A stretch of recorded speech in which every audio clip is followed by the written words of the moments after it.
Well, this morning here on the Promise FM, excited to have artist Laura Story. Good morning, Laura. Hey, thank you guys so much for talking with me this morning. Hey, not a problem. Thanks for giving us some time. Now, you've been an artist for quite a while, haven't you? How long have you been in Christian music? Well, artist is debatable. I've definitely been in Christian music for, it seems like a little while.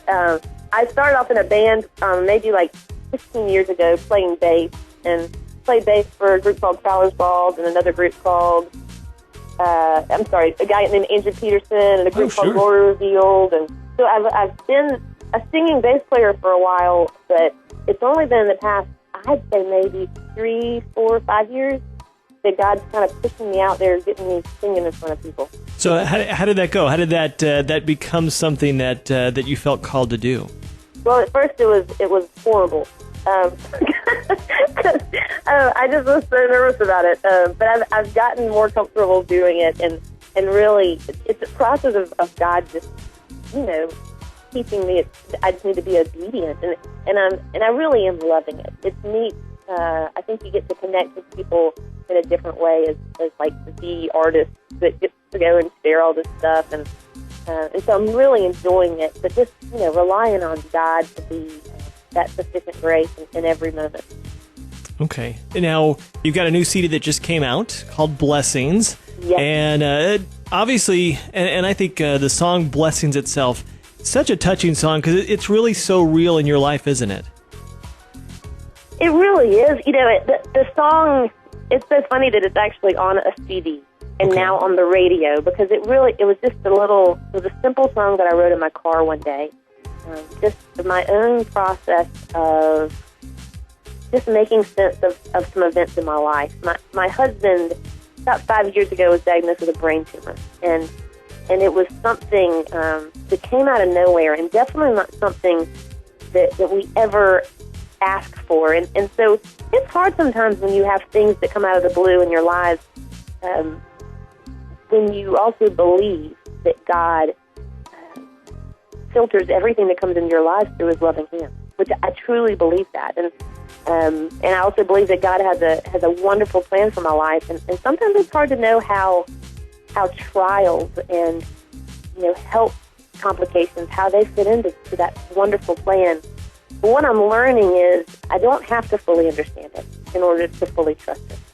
So I'm learning to just kind of see the blessings even in the midst of struggle. And I'm learning that sometimes it's actually the struggle that produces those blessings, like endurance, like greater faith, like a greater knowledge of my neediness.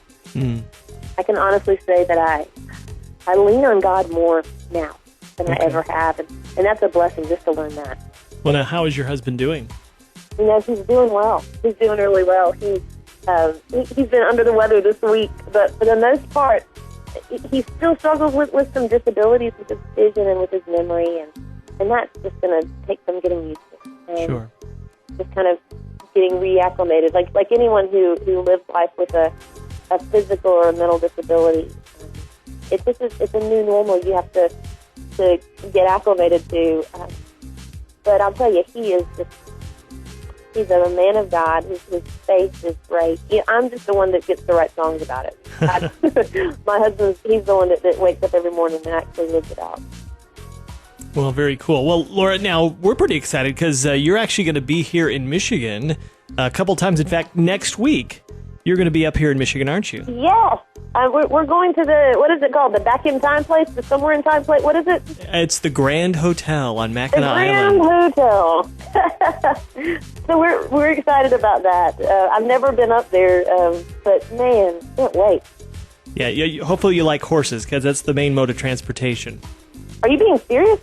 I'm serious. Yeah. Are you kidding me? Horses? No. Yeah, but basically horse-drawn carriages is how they get stuff around. Do I need to bring one? No. What?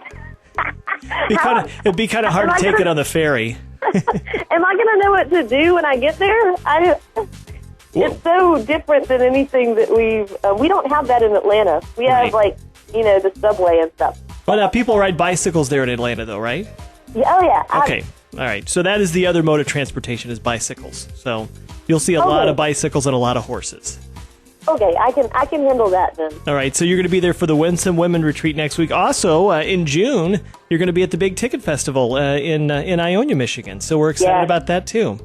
Well, I am so excited. Even just looking at the lineup the other day, it's neat that they're letting us be part of an event with so many great musicians. And, we love getting opportunities to just get out and share what God's doing in our lives and just these songs that I feel like He's blessed us with.